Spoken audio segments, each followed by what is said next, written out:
Good morning, dear students, and welcome back to my online class of chemistry. I hope that you all are fit and fine.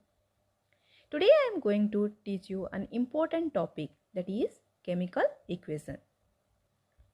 Chemical equation means it is the symbolic representation of a chemical reaction using that symbols and formula of the substance involved in the chemical reaction. Again listen, chemical equation is the symbolic representation of a chemical reaction using the symbol and formula of the substance involved in the chemical reactions. So symbol you know that symbols are used for that element and formula are used for that compound. So see, this is the examples of chemical equation. Here I am given one equation, that is when carbon dioxide CO2 when react with water H2O, it produce that what? C6H12O6 plus 6O2, that is oxygen, glucose plus oxygen. So this is the chemical equation and it is written by the symbolic order, okay, symbolic way. So this is known as what? Chemical equation. So now we discuss that what is chemical reaction. Okay. So for example, see what is chemical reaction? That is burning of coal, as we know that burning of coal, cooking of food or ripening of fruits. Burning of coal. Okay. Here you see the burning of coal, that is irreversible. Okay. And a new substance are formed. Like this what? Cooking of food. Here also new substance are formed and it is irreversible. And the ripening of fruit, another example, ripening of fruit, that is also what? Irreversible. That means it cannot get back its original substance. So these all are what? Chemical change. That means chemical reaction will be take place. Okay. So why it is known as chemical reaction or chemical change? Because new substance are formed and they are irreversible. So these reactants are represented by either a word equation or either a chemical equation. Okay, that means this chemical equation may be represented by word equation or maybe either it is a chemical equation. We will discuss that. See what is word equation. See here what is written? Carbon plus oxygen, it produces what? Carbon dioxide. So when you retain in word, that is known as what? When a chemical reaction is retained in word, that is known as a word equation. See here carbon plus oxygen, it gives rise to carbon dioxide. So this is known as what? Word equation. And what is chemical equation? Chemical equation, see here carbon monoxide plus oxygen when react, it produces what? Carbon dioxide. So when you retain in the symbols, that is known as what? Chemical reaction, or you can say that chemical equations. So here you can find out that the left hand side, what is that one?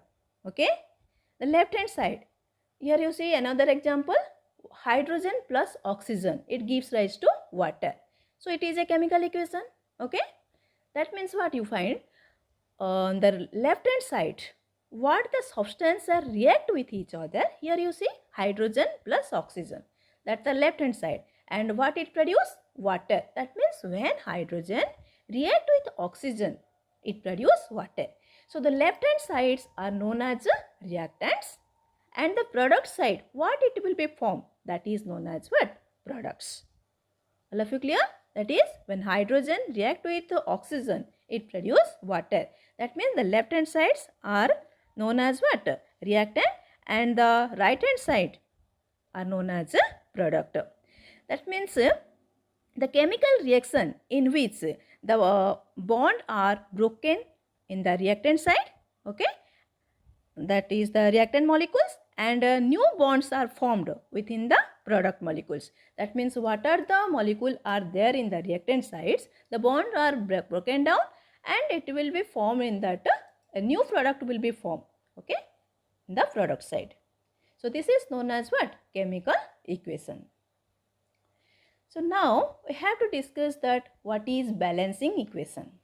Balancing equation means that means the left hand side, the number of atom in the left hand side must be equal to that right hand side. Okay, that means each atom of that left hand side or the reactant side must be equal to that product side. Okay, so let's see here one example. Hydrogen. Okay, see here, hydrogen plus oxygen, it gives rise to water. So here you can find out that the number of each atom of the reactant side must be equal to that product side. Here you see hydrogen 4, okay, left hand side hydrogen 4 and right hand side also hydrogen 4, and left hand side oxygen 2 and right hand side oxygen is equal to 2. So that means what you find, the number of atom of the reactant side must be equal to the number of atom in the product side. Okay, so that is a balancing chemical equation. What is balancing? That means number of atom must be equal to that number of atom in the product side. So here one question is come, why will we balance the chemical equation? Why will we need to balance the chemical equation? Because the chemical equation obey the law of conservation of matter. Okay, the law of conservation of matter. So what is law of conservation of mass? That means you know that law of conservation of mass means what? That means the matter neither be created nor be destroyed during the chemical reaction. And it can only transfer from one form to another form. All of you know that what is law of conservation of matter? That means the matter neither be created nor it can be destroyed. It can only transfer from one form to another form. Okay, and the chemical equation obey the law of conservation of matter. So we need to balance the equation or balance the chemical equation. So now we have to discuss that how we have to balance the chemical equation. Okay, so there are two methods are there. We have to discuss two methods, that is heat and trial method, okay, and partial equation method. So first we discuss that how will we balance the chemical equation by heat and trial method. So see one example here, iron react with chlorine, okay, that is Fe plus Cl2. When it react, it produce what? Ferric chloride, FeCl3. So here I will teach you that how you have to balance it. Okay, so see here, iron in the left hand side, that is known as what? Reactant, and the right hand side, they are known as product. So here iron is how much? 1, okay, and right hand side also iron 1. So already iron is balanced. That means number of atoms of iron in the reactant side is equal to the number of iron atom in the product side. So it is already balanced. And the next one is chlorine. In the left hand side you can find out chlorine equal to 2, and in the right hand side chlorine equal to 3. Okay, so you have to multiply one number. Okay, that means in both the sides you have to get that same number of chlorine atoms. So if you multiply by 3 in the left hand side chlorine, then and after that you have to, how much you find? That is 6 chlorine. Okay, and in the right hand side only 3 chlorine.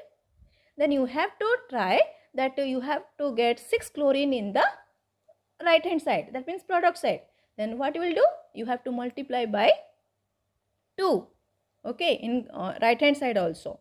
Then you have to get 6 chlorine. So the equation is 2Fe plus 3Cl2. It gives rise to 2FeCl3. So here first I will tell you what is the rule. First you will be try to balance the metallic element in the chemical equation. Remember that you always find out in the chemical equation, first you balance the metallic equation, metallic, then after non-metal, okay, then after oxygen, and after that you have to balance the hydrogen atom in the chemical equation. Remember heat and trial method, first you try to balance the metal, then non-metal, then oxygen, then hydrogen. Clear? So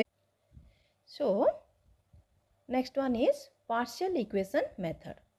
Okay, partial equation method, that means how to balance in the partial equation way. Okay, example here you see, that is when reaction of potassium iodide, that is Ki, when react with hydrogen peroxide, that is H2O2. Okay, so first hydrogen peroxide, it is this equation you have to balance in stepwise. Okay, that in partial equation method the chemical equation is balanced in the stepwise. So in the first step, first you hydrogen peroxide decompose and it give to water and the nascent oxygen. Okay, nascent oxygen, see here you have find out in this bracket it was written, that is nascent oxygen. Okay, so when H2O2 decompose, it gives to water plus oxygen, and that nascent oxygen again oxidize with that potassium iodide in the presence of water. Okay, and gives to potassium hydroxide plus iodine. That means stepwise it have to balance. Then after you have to edit both the equation. So here you see first equation is H2O2 gives rise to water plus nascent oxygen, and then after potassium iodide plus water plus oxygen, it gives to potassium hydroxide plus iodine. Okay, so that means you have to cancel that. See here, water to water, that is from right hand side to left hand side, so it is cancelled, and after that you have to add it. Okay, then you have to get what, 2 potassium iodide plus H2O2, it gives rise to 2 KOH plus iodine. Okay, so this is known as what, and this equation is balanced. So and this is known as a partial equation method. So again I am repeat it, to balance the chemical equation you have to use heat and trial method or partial equation method. In heat and trial method, first you have to try to balance the metal, then you balance non-metal, then you balance oxygen, then last you have to balance hydrogen. Then it is easy to balance the equation. And in partial equation you have to balance in stepwise, and after that you have to add it, you have to get a balanced chemical equation. So I hope that you all will be practice all, you have to write all the chemical equation from your book and balance in your chemistry notebook. That means you have to write the balanced chemical equation in your chemistry notebook. Thank you.